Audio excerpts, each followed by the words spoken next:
કેમ છે બાળકો? મજામાં? તૈયારી એકદમ સરસ ચાલે છે ને? કરતા રહેજો વ્યવસ્થિત. બરાબર છે. હવે જુઓ, આજે આપણે 10.3 એ ચાલુ જ હતું છેલ્લા લેક્ચરમાં, એનો 12મો દાખલો કરીશું. રકમ વાંચીએ પહેલાં. બે રેખાઓ 2, 3 બિંદુમાંથી પસાર થતી હોય, એટલે એક બિંદુના યામ છે 2 અને 3, એમાંથી પસાર થતી હોય અને તેમની વચ્ચેના ખૂણાનું માપ આપ્યું છે 60. તો તે પૈકી એક રેખાનો ઢાળ 2 હોય તો બીજી રેખાનું સમીકરણ શોધો. તો જુઓ, બે રેખા વચ્ચેનો ખૂણો આપેલો છે.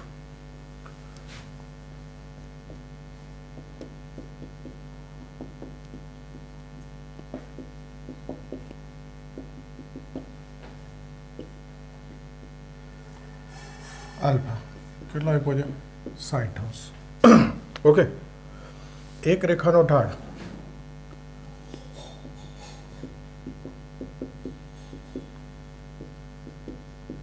એ આપ્યો છે 2. અહીંયા વચ્ચે લખી નાખો અને છે 2, 3 બિંદુમાંથી પસાર થાય છે. બિંદુના આમ છેલ્લે ઉપયોગ કરવો છે એટલે હાલ નહીં લખતો. હાલ આપણે એટલું જોઈશું કે બે રેખા વચ્ચેનો ખૂણો આલ્ફા કેટલો છે? 60. એ બેમાંથી એક રેખાનો ઢાળ કેટલો છે? 2. તો આપણે પહેલાં બીજી રેખાનો ઢાળ શોધવો પડે. પછી તો બિંદુ આપ્યું છે 2, 3, ઢાળ બિંદુ સમીકરણ લઉં એટલે થઈ ગયો દાખલો. થઈ ગયો? તો મૂળ આખો દાખલો થશે પહેલાં બે રેખા વચ્ચેનો ખૂણો આલ્ફા એનું સૂત્ર લઈ એમાંથી બીજી રેખાનો ઢાળ શોધવું. જો રીત સહેલી છે, પણ આ દાખલામાં સાદુરૂપ ફર્સ્ટ ક્લાસ આવશે. તો જુઓ, બે રેખા વચ્ચેનો ખૂણો, સૂત્ર તો આપણને યાદ છે, tan આલ્ફા માનાંકમાં m1 - m2 અપન 1 + m1 m2. આ આલ્ફા 60 મૂકી દઉં, m1 એટલે m મૂકી દઉં, જે બીજી રેખા છે એનો ઢાળ, અને m2 એટલે 2 મૂકી દઉં. હું હંમેશા, મેં આગળ બી તમને કીધેલું હતું, આ ઉપયોગ આવ્યો ત્યારે, કે આપેલો ઢાળ હશે m2ના સ્થાને મૂકીશ અને શોધવાનો હશે m1ના સ્થાને m મૂકીને શોધી લઈશ. tan 60 √3 m - 2 અપન 1 + 2m. ઓકે. હવે આ માનાંક દૂર કરું એટલે એકવાર સામેની બાજુ વધતા અથવા બીજી વાર સામેની બાજુ ઓછા આવશે.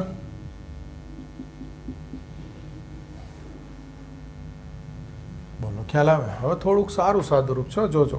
આ સામે પક્ષાંતર કરી એમ શોધવો છે. m - 2 √3 + 2 √3m. આ √3 સામે ગુણાવી દીધા. એક પોઈન્ટ તો તારા મોટા થાય તો 2 √3m. જો આ પહેલાં લખું છું, આ m સામે -m, આ √3 આ બાજુ -√3 -2. તો m કોમન 2 √3 - 1 -√3 -2. તો m બરાબર -√3 -2 અપન 2 √3 -1. આ એકમાંથી m મળી ગયો.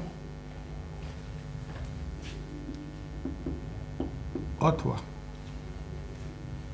આમાં સામે જવા દો, સાદુરૂપ તો એ જ રીતે આવશે. m - 2 -√3 -2 √3m. જુઓ, -√3 -2 √3m. આ ડાબી બાજુ લઈ લો, 2 √3m + m -√3 + 2. આ 2 સામે, આ ડાબી બાજુ પ્લસ, આ 2 સામે પ્લસ. m common 2 √3 + 1. તો આ m બરાબર -√3 + 2 અપન 2 √3 + 1. બોલો, ખ્યાલ આવે?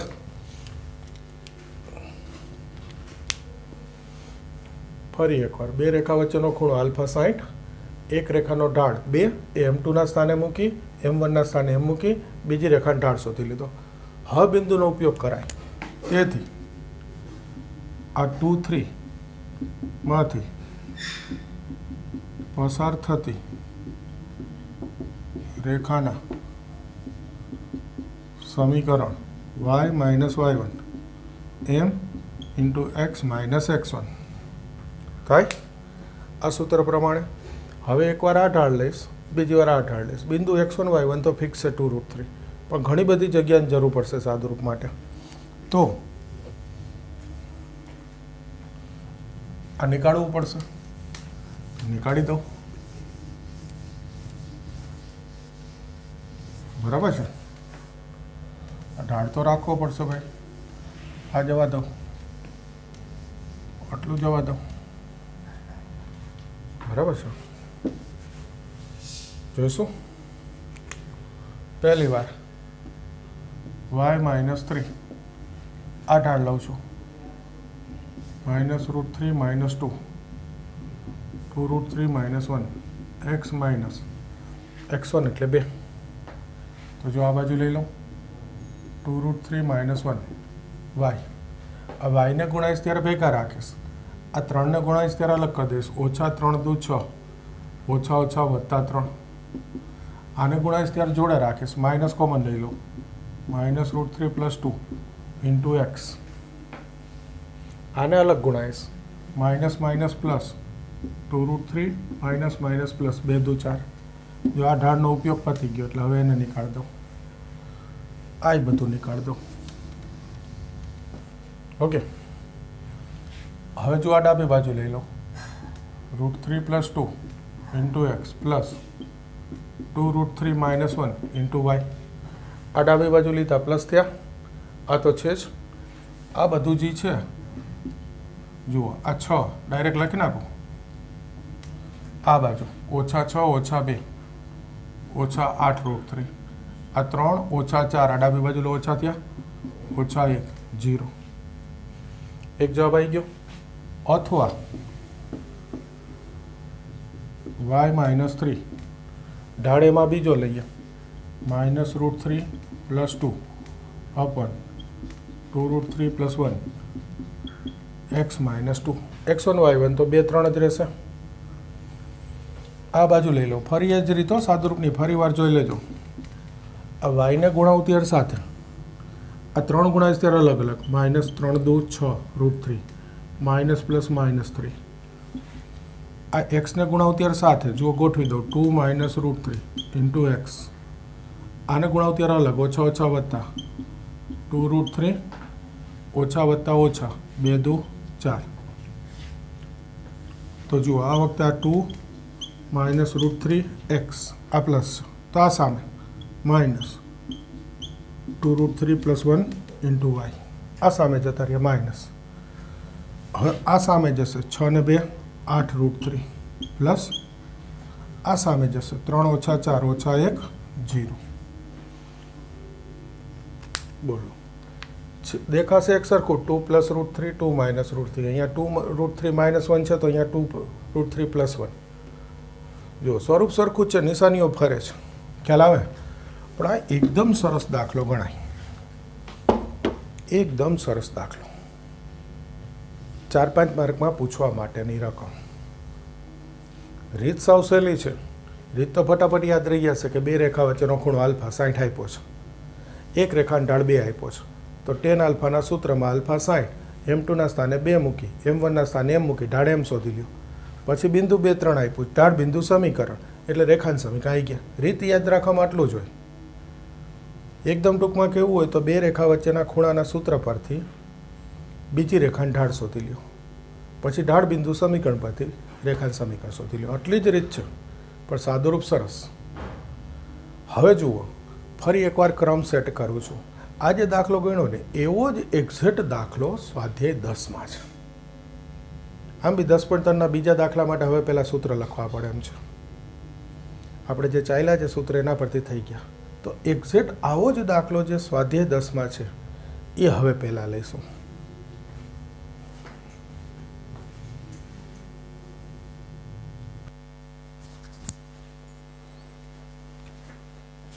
હવે જુઓ, સ્વાધ્યાય 10 એનો 11મો દાખલો. પહેલાં રકમ જોજો. બિંદુ 3, 2માંથી પસાર થતી અને એક રેખા છે એની સાથે 45નો ખૂણો બનાવતી રેખાનું સમીકરણ. આગળ જે ગણ્યો એક્ઝેક્ટ એવો જ દાખલો. આમાં ઢાળ ડાયરેક્ટ નથી આપ્યો.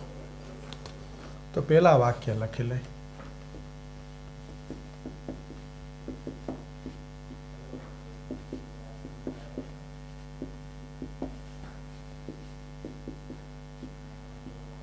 બે રેખા વચ્ચેનો ખૂણો આલ્ફા 45°. હશે નાનું બધું. ઓકે, હવે એક રેખાનું સમીકરણ આપ્યું છે તો આપણે એનો ઢાળ શોધી લેવાનો. રેખા છે x - 2y = 3. એનો ઢાળ તો રેખાના સમીકરણ પરથી ઢાળ શોધવું હોય તો -x નો સહગુણક ભાગ્યા y નો સહગુણક. આ સૂત્ર બી આવડે છે. -1 ભાગ્યા -2. આ m2ના સ્થાને મૂકીશું. અને રેખા 3, 2માંથી પસાર થાય છે આ વખતે. એ તો છેલ્લે ઉપયોગ કરશું. તો જુઓ રીત એની એ જો ફરીથી. હા, એક વાક્ય ઉમેર્યું હોય તો ઉમેર દઉં.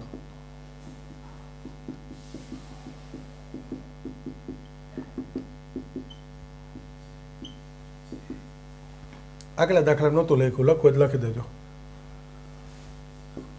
તો સૂત્ર tan આલ્ફા માનાંકમાં m1 - m2 upon 1 plus m1 m2. tan alpha એટલે 45. m1ના સ્થાને m મૂકીશ, m2ના સ્થાને -1/2, m1ના સ્થાને m. ભાઈ m1ના સ્થાને 1/2 મૂકી, m2ના સ્થાને m મૂકી નહીં શોધી શકાય. બધું એકનું એક જ છે, પણ મારી આદત છે હું હંમેશા શોધવાનો ઢાળ m1ના સ્થાને શોધીશ અને આપેલો ઢાળ m2ના સ્થાને મૂકીશ. આ એક. 2 લસા લઈ લો. 2m - 1, 2 લસા 2 + m. હવે જો આ માનાંક દૂર કરું તો સામેની બાજુ એકવાર વત્તા અથવા બીજી વાર ઓછા. માનાંક દૂર કરીએ એટલે એકવાર વત્તા ને એકવાર ઓછા. સાદુરૂપ આપીશ, ઢાળની કિંમત મળી જશે. જુઓ આ સામે m ડાબી બાજુ, એક સામે 2 ને 1 3. આમાં જોઈ લઈએ. આ સામે માઇનસ ગુણાવું એટલે -2 - m. આ ડાબી બાજુ લઉં 3m. આ સામે લઉં 1 - 2 - 1. થઈ ગયું. હવે બિંદુ છે એકવાર ફરીથી જોઈ લઉં. બિંદુ 3, 2. 3, 2માંથી પસાર થતી રેખાના સમીકરણ.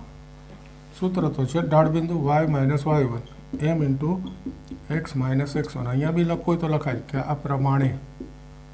હવે ઉમેદી છે, શબ્દો જે લખો ચાલે હો, કે ગોખવાન ના હોય. તો જુઓ x1 y1 તો 3, 2. એકવાર ઢાળ 3 લઈશ, બીજી વાર -1/3 લઈશ. -2 3 x - x1 એટલે 3. આ 3 ગુણાઈ દો 3x - 9 3x. આ y સામે ઓછા y, 2 સામે 2 - 9 -7 0. અથવા બીજી વાર ઢાળ એમની કિંમત -1/3. x1 y1 તો એ જ રહે. તો આ 3 આ બાજુ 3y -6 -x + 3. આ -1 અંદર ગુણાવી દીધા.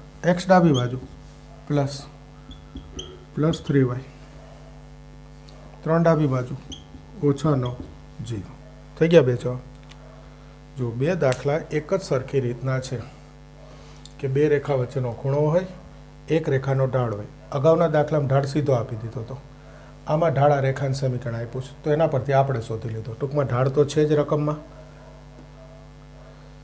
તો પહેલાં આપણે બીજી રેખાનો ઢાળ શોધવાનો. એને હું એમ કહી દઉં, tan આલ્ફાના સૂત્રમાં આલ્ફા મૂકી દઉં, m2ના સ્થાને આપેલો ઢાળ, m1ના સ્થાને શોધવાનો ઢાળ એમ. એટલે બે ઢાળની કિંમત આવી જાય. હવે બિંદુ તો રકમમાં છે જ, ઢાળ બિંદુ સમીકરણ. રીત સાવ સહેલી છે, સાદુરૂપ સરસ અને આ બંને દાખલા સરસ. જ્યારે 11th સ્ટાન્ડર્ડમાં સેમેસ્ટર સિસ્ટમમાં બોર્ડ હતું ત્યારે આ રીતના દાખલા પુષ્કળ પૂછાયેલા હતા. હું એવું નહીં કહું આ રકમ કે આગળની રકમ, આ રીત રકમ જે હોય તે, એ તો નાના મોટા ચેન્જ કરી શકાય ને. તો આ સરસ દાખલા કહેવાય, મસ્ત તૈયાર કરવાના.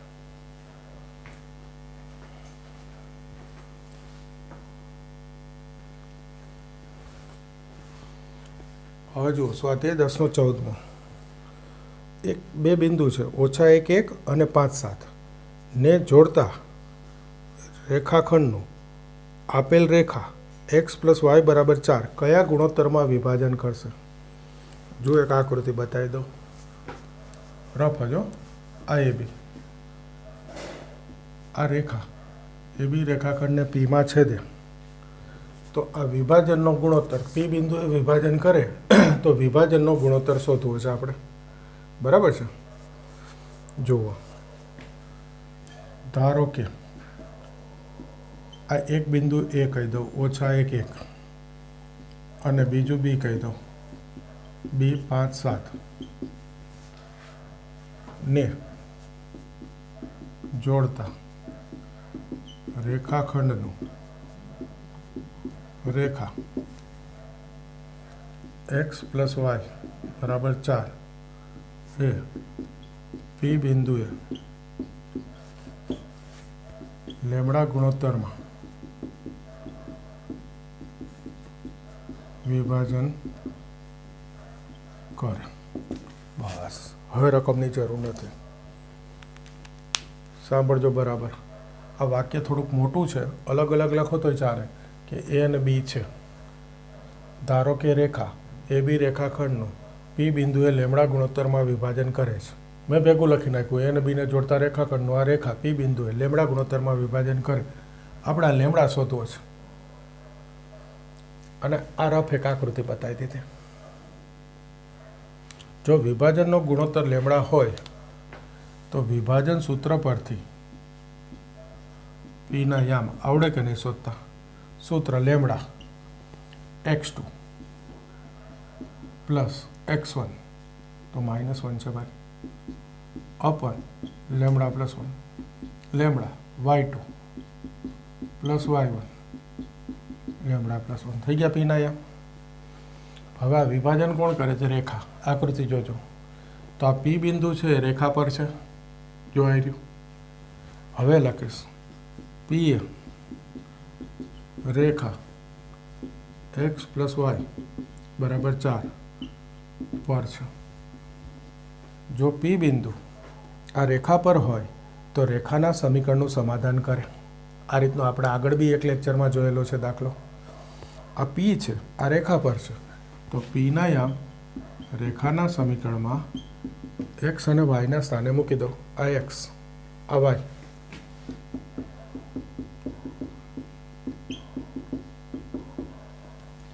જુઓ જોઈએ, આવી ગયો લેમડા. તમારી રીત શું યાદ રાખવાની કે પહેલાં આ વિભાજન બિંદુ AB રેખાખંડનું P શોધી લેવાનું વિભાજન સૂત્રથી. વિભાજનનો ગુણોત્તર લેમડા ધારો. આ વાક્ય તો જેમ લખો એમ લખજો, એમાં કંઈ ગોખવાનું નહીં. મૂળ વસ્તુ વિભાજનનો ગુણોત્તર લેમડા હોય તો પીના યામ આવડે વિભાજન સૂત્રથી. વિભાજન સૂત્રથી પીના યામ, પી આ રેખા પર છે, XY ના સ્થાને પીના યામ મૂકો એટલે લેમડા આવી ગયો. રીત આટલી જ કહેવાય. આ લેમડા +1 લસા લઈને સામે જવા દો, સીધું લખી નાખો 4 લેમડા + 4. લસા લઈને સામે જવા દીધા, 4 ગુણાવી દીધા, 5 ને 7 12 લેમડા. 4 લેમડા ડાબી બાજુ, 8 લેમડા. આ એક તો ઉડી ગયો, તો લેમડા 4/8 આ થઈ ગયો આન્સર. બોલો, ખ્યાલ આવે છે? રીત તમારે શું યાદ રાખવાનું કે વિભાજન સૂત્રથી પી શોધી લેવાનો, ગુણોત્તર લેમડા, પીના યામ શોધી લેવાના ગુણોત્તર લેમડા લઈને. પી આ રેખા પર છે, XY ના સ્થાને પીના યામ મૂકી દો એટલે લેમડા મળી ગયો. આટલું જ યાદ રાખવાનું, પણ સાદુરૂપ આપવાનું હોય. પણ પહેલાં ભૂમિતિ છે, ખાસ પહેલાં રીત તૈયાર કરવાની, પછી સાદુરૂપ આપવાનું. રકમ પરથી રીત ખબર પડવી જોઈએ ને પછી સાદુરૂપ.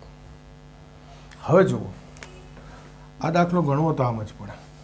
અત્યારે પણ જો MCQ હોય તો જ. તો એક સૂત્ર છે લેમડા બરાબર minus ax1 plus by1 plus c અપન ax2 plus by2 plus c. લખું તો આમ જ વળે સૂત્ર. આનો અર્થ શું થયો? તો કે જે આ રેખાખંડના બે અંત્ય બિંદુ હોય ને એને એકને x1 y1 કહેવાનું, બીજાને x2 y2 કહેવાનું. આ પહેલું x1 y1 ને બીજું x2 y2. ક્લિયર? આ એક બિંદુના યામ પહેલા રેખાના સમીકરણમાં મૂકી દેવાના, પછી બીજા બિંદુના યામ મૂકી દેવાના. એ બેનો ભાગાકાર આગળ માઇનસ. કઈ રીતે જોજો? આ દાખલા માટે લેમડા શોધો તો માઇનસ અહીંયા મૂકીશ 5 વત્તા 7 ઓછા 4. પછી આ ડાબી બાજુ ગણવાનો, સામે 0 એ સ્વરૂપ રાખવાનું. x વત્તા y ઓછા 4 બરાબર 0. પહેલાં એકવાર એક્સ વાયના સ્થાને સોરી એના યામ મૂકવાના છે. ઓછા 1 વત્તા 1 ઓછા 4. હવે બીના યામ મૂકવું એ છેદમાં 5 વત્તા 7 ઓછા 4. આ એક તો ગયો, ગુણાઈ દો. આ એક ગયો, ઓછા ઓછા વત્તા 4. 7 ને 5 12 ઓછા 4 8 આવી ગયો છો. સૂત્ર એકદમ ટૂંકમાં લખેલું છે, હું બોલીને સમજાવું છું એ સમજજો. સૂત્ર ગોખવાનું નહીં. હું તો એટલું જ કહું કે એના યામ રેખાના સંખ્યા મૂકો, બીના મૂકો, એ બેનો ભાગાકાર આગળ માઇનસ. હું આવું ગોખું નહીં સૂત્ર. તમને લખીને બતાવવા માટે આ લખ્યું છે. બાકી બોલું છું એ સાંભળવાનું છે. પહેલાં એના યામ, પછી બીના યામ રેખાના સમીકરણ મૂકો, એ બેનો ભાગાકાર આગળ માઇનસ. પતી ગયું સૂત્ર. ઓકે?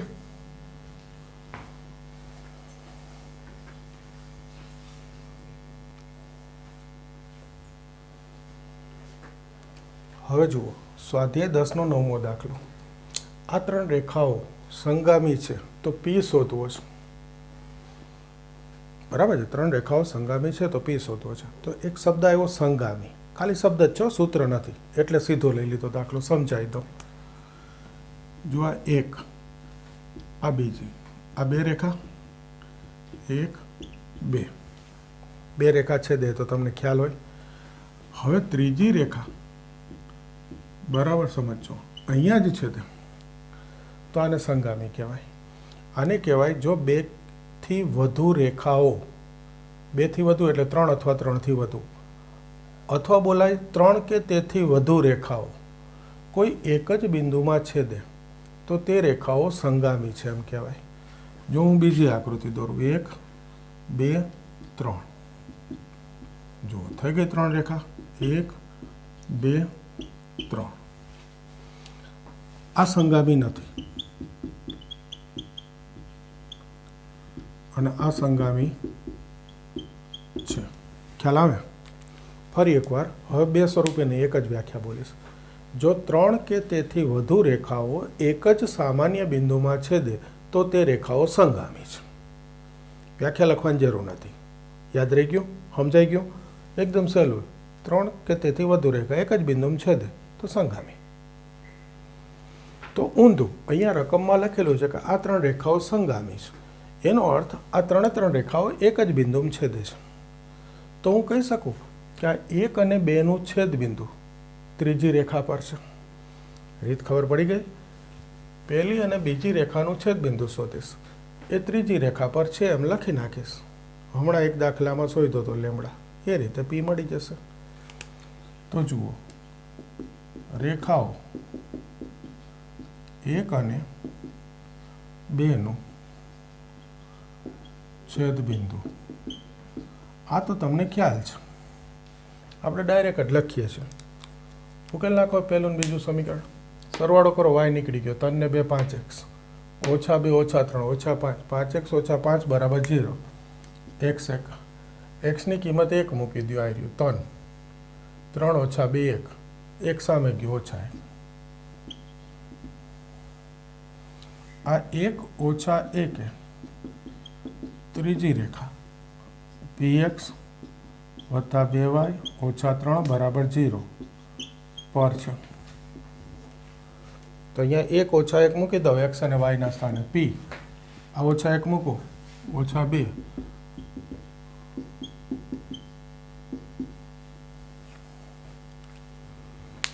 આવી ગયો પી.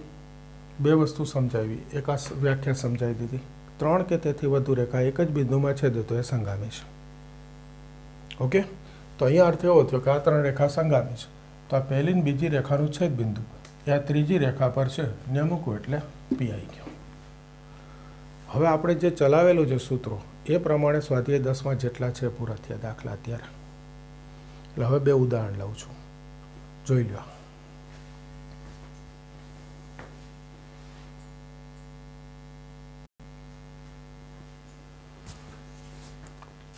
હવે જુઓ ઉદાહરણ 16. રકમ જોજો, 2 રેખા આપેલી છે. પહેલી વાર કીધું છે કે સમાંતર હોય અને બીજા દાખલામાં કીધું છે લંબ હોય, તો 2 શરત મેળવવાની છે. જુઓ રેખા પહેલી a1x plus b1y plus c1 બરાબર 0 નો ઢાળ m1 માઇનસ એક્સનો સહગુણક ભાગ્યા વાયનો સહગુણક. બીજી રેખા a2x plus b2y plus c2 બરાબર 0 નો ઢાળ, એને કહી દો m2 માઇનસ એક્સનો સહગુણક ભાગ્યા વાયનો સહગુણક. બુકમાં જુદી રીત છે એટલે ખાસ ગણાવું છું. હવે પહેલો દાખલો, 2 રેખાઓ સમાંતર હોય તો આપણે આ રીત લીધી છે ને કે જો 2 રેખા સમાંતર, બેના ઢાળ સરખા, તો માઇનસ a1 અપન b1 બરાબર માઇનસ a2 અપન b2. સાબિત કરો છે, બે બાજુ માઇનસ છે પ્લસ, તો a1 અપન b1 a2 અપન b2 થઈ ગયો પહેલો દાખલો. બસ આ સાબિત કરવાનો છે. બીજું, 2 રેખાઓ પરસ્પર લંબ હોય તો આપણે સૂત્ર લીધું છે m1 ઇન્ટુ m2 બરાબર -1. 2 રેખા લંબ હોય તો એના ઢાળનો ગુણાકાર -1 થાય. તો પહેલો ઢાળ માઇનસ a1 અપન b1, બીજાનો ઢાળ માઇનસ a2 અપન b2. જોજો આ માઇનસ માઇનસ પ્લસ થઈ ગયા, a1 a2 આ સામે જવા દો b1 b2, તો માઇનસ b1 b2. તો આ a1 a2 b1 b2 ડાબી બાજુ લઈ લો પ્લસ b1 b2 બરાબર 0. બસ આ સાબિત કરવું હતું. ઓકે, ના બુકમાં આ જ રીત છે, પણ એને m1 ને m2 છે ને એ જુદી રીતે શોધ્યા છે. મેં સૂત્ર મૂકીને શોધી લીધા. ઓકે, ઉદાહરણ 17. એણે ખાલી આ જુદી રીતે શોધ્યા છે. એ પહેલું y બરાબર mx પ્લસ c સ્વરૂપમાંથી આપણે આ રીતે કરવાનું. એ જ રીતે ઉદાહરણ 17 જુઓ. રેખા ને લંબ અને 1 ઓછા 2 માંથી પસાર થતી રેખાનું સમીકરણ. તો પહેલું તો આ રેખા x ઓછા 2y વત્તા 3 બરાબર 0. આને લંબ રેખા શોધવી છે, તો પહેલાં તો આનો ઢાળ શોધી લો, માઇનસ એક્સનો સહગુણક ભાગ્યા વાયનો સહગુણક. થઈ ગયું 1/2, -1 ભાગ્યા -2. તો આ રેખાને લંબ રેખાનો ઢાળ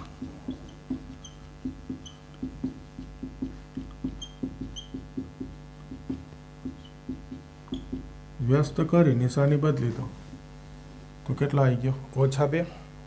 હવે એક બિંદુ છે 1 ઓછા 2.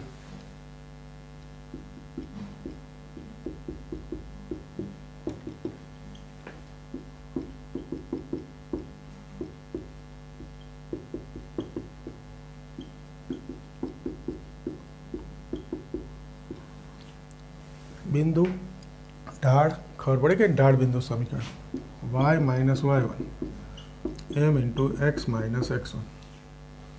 x1 y1 એટલે 1 ઓછા 2, 1 y ઓછા ઓછા વત્તા 2 x ઓછા 1, ઢાળ m એટલે ઓછા 2, y પ્લસ 2 અંદર ગુણાય તો minus 2x plus 2, 2x plus y બરાબર 0. 2x ડાબી બાજુ 2 તો ઉડી ગયા. ઓકે, ખ્યાલ આવે? આમાં બી એવું હતું કે ઢાળ એમ શોધવાની રીત જે છે ને એ લોકો આને y બરાબર mx પ્લસ c સાથે સરખાવીને કરે છે. એક બતાવી દઉં. જોજો વધારાનું આ રેખા છે x માઇનસ 2y પ્લસ 3 બરાબર 0. આ 2y સામે તો 2y બરાબર x પ્લસ 3 2થી ભાગી દો 1/2 x પ્લસ 3/2. તો જુઓ આ ઢાળ આવી ગયો y બરાબર mx પ્લસ c ઢાળ અંતઃખંડ સ્વરૂપ એ આના પરથી એમ શોધે. તમારે આ કરવું હોય તો કરી શકો એમ 1/2 મને કંઈ વાંધો નહીં. પછી લંબરેખાનો ઢાળ -2 ખાલી આટલું રીત બદલાઈશ. આમાં બી એવું હતું કે આ સ્વરૂપ ગોઠવે આ રીતે પછી એક્સનો સહગુણક હોય ને એમ કહી દઈએ વાય બરાબર ગોઠવી એક્સનો સહગુણક એને ઢાળ કહી દઈએ ઢાળ અંતઃખંડ પરથી.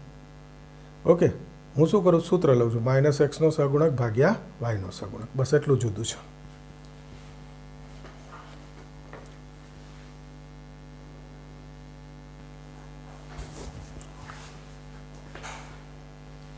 હવે જુઓ સ્વાધ્યાય 10.3માં જે અમુક દાખલા બાકી છે એના માટેના સૂત્ર લખાઈ દઉં.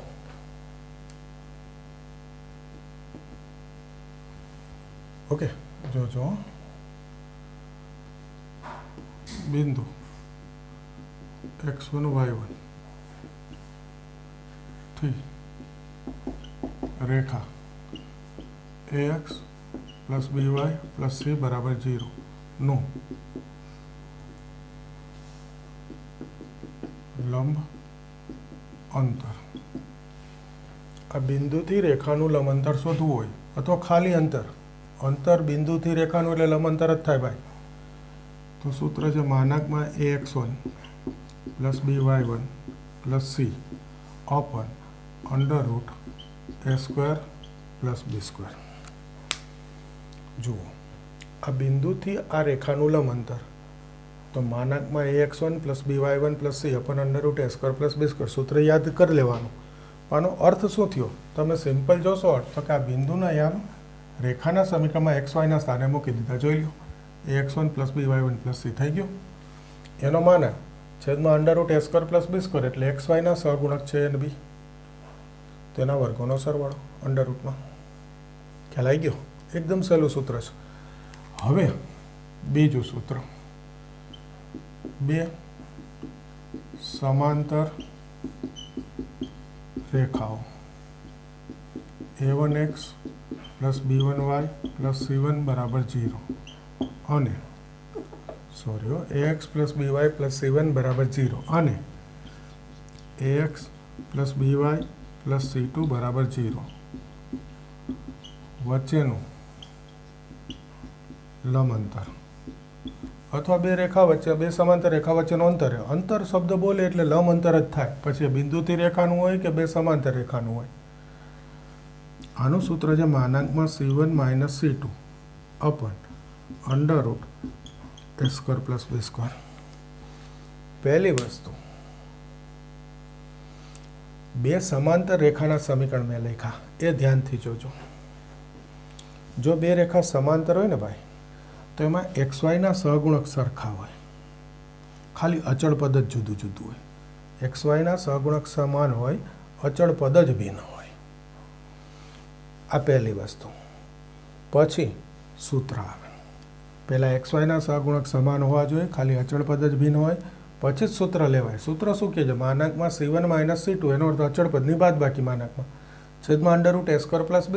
એને બી તો ફિક્સ છે ભાઈ એ એટલે એક્સનો સહગુણક બી એટલે વાયનો સહગુણક. હવે શું થાય કહું મેં કીધું કે xyના સહગુણક સરખા હોવા જોઈએ એટલે ધારો કે રેખાનું સમીકરણ આ રીતે આપેલું હોય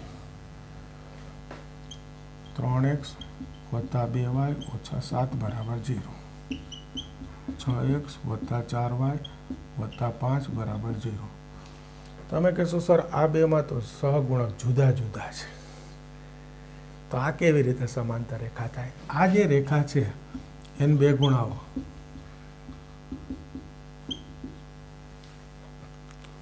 થઈ ગયા સરખા છે સમાંતર રેખા. એટલે પછી આવું હોય તો ચાલે હો કે એકમાં xyને કંઈક ગુણાવાથી બીજી જેટલા આવી જતા હોય તે સરખું જ કહેવાય xyના સરખું.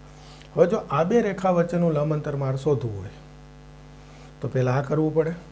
હવે લંબ અંતર ડાયરેક્ટ મૂકી દઉં છું એકદમ ટૂંકમાં મેં શું કીધું ખ્યાલ આવી ગયો? એક વાક્ય xyના સહગુણક સરખા હોવા જોઈએ એવું મેં કીધું.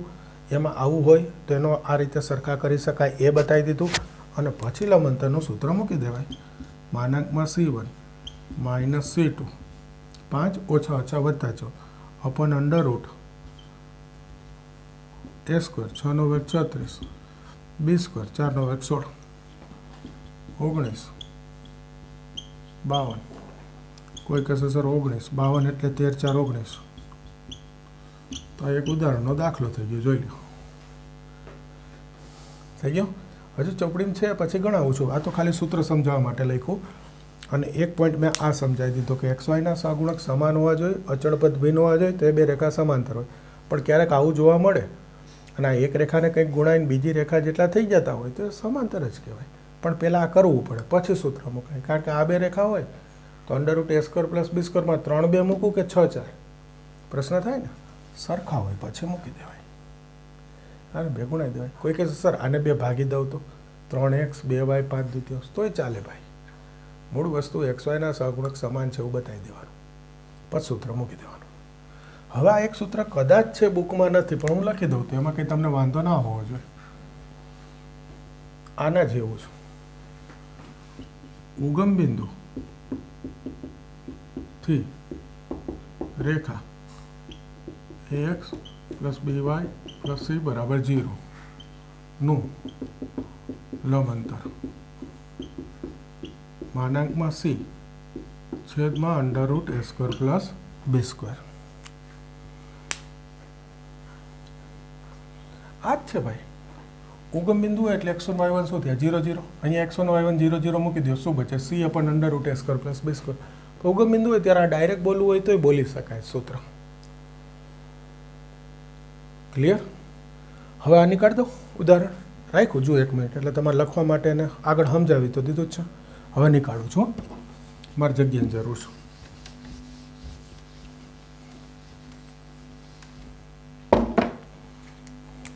એક વધારાનું, આ બી કદાચ વધારાનું છે, બુકમાં નથી. ચલો નંબર નહીં આપતો. આ બી બુકમાંથી નીકાળી દીધું છે. રેખા ax plus by plus c બરાબર 0 ને સમાંતર રેખાનું સમીકરણ.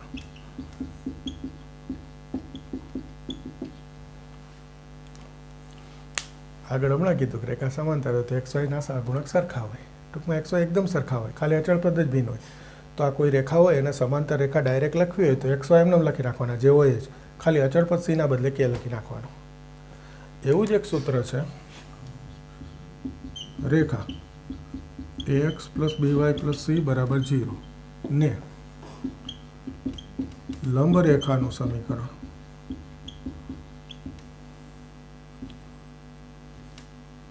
bx minus ay plus k બરાબર 0. આ શું થાય તો કે જો કોઈ રેખા હોય અને લંબ રેખા ડાયરેક્ટ લખી હોય ને તો આ ધ્યાનથી જુઓ ax પ્લસ by, અહીંયા મેં શું કર્યું bx માઇનસ ay એટલે કે આ એક્સ વાયનો સહગુણક જે હોય ને અરસપરસ બદલાઈ જાય અને વાયની નિશાની બદલાઈ જાય એમ કહેવાય. અચળ પદ તો બદલાય, સમાંતરમાં બદલાય, આમાંય બદલાય. સમાંતરમાં એક્સ વાય એક્ઝેક્ટ સરખા લખી નાખવાના અને લંબમાં એક્સ વાયનો સહગુણક અરસપરસ બદલાવી વાયની નિશાની બદલાવી નાખવાની. આનું એક ઉદાહરણ બતાવું જુઓ. 2x ઓછા 3y વત્તા 7 બરાબર 0 ને લંબ રેખા જેમાં ડાયરેક્ટ લખવી હોય 3x વત્તા 2y એક્સ વાયનો સહગુણક અરસપરસ બદલાવ્યા, વાયની નિશાની બદલાઈ નાખવાની. ઓછા હોય તો વત્તા કરી દેવાની, વત્તા હોય તો ઓછા કરી દેવાની. હવે આ કે લખવો પડે, અચળની બદલે શું લખવો પડે કે. આ કઈ રીતે શું થાય દાખલામાં પાછું કંઈક હોય કે આ રેખા છે બિંદુ 2 1માંથી પસાર થાય છે તો એક્સના સ્થાને 2 વાયના સ્થાને 1 મૂકી દો એટલે કે આવી ગયો, પછી એ મૂકી દેવાય. આવું બધું હોય છે. આ થોડુંક વધારાનું હતું પણ અત્યારે ભેગા ભેગું બતાવી દીધું. હવે આ જે બે સૂત્ર લખ્યા એને આધારિત અત્યારે બુકમાં દાખલા છે. આ બે આધારિત દાખલા આવા હતા એ મેં આગળના લેક્ચરોમાં કરાવી દીધા. મેં ત્યાં કીધેલું હતું કે બે રીતથી થાય, કારણ સમાંતર રેખા શોધવાનું હોય, લંબ રેખા શોધવાનું હોય, એટલે આ સૂત્રના ઉપયોગથી પણ થાય. પણ એ મેં ટાળ્યું. મેં બુકમાં હતી આપણી રીત એ જ સૂત્રોથી કરાવી દીધા. બીજી રીત આ સૂત્રવાળી હતી. ટૂંકમાં આ અત્યારે તમારે ખાલી માહિતી માટે છે. આજે છે આ બેનો ઉપયોગ કરીને દાખલા કરવા છે. 10.3 બાકી છે ને, હવે આના છે, પણ એ હવે નવા લેક્ચરથી કરીશું. આજ માટે આટલું ઘણું. આ બે સૂત્ર સરસ તૈયાર કરી રાખો. આ જરાક માહિતી માટે જોઈ લેજો, બરાબર છે. કરવા હોય તો તૈયાર કરજો, બાકી માહિતી માટે જોઈ લેજો. આ બે તૈયાર કરી રાખો, એટલે નવા લેક્ચરમાં આના ઉપયોગથી દાખલા શરૂ કરીશું. ઓકે, મળીએ નવા લેક્ચરમાં.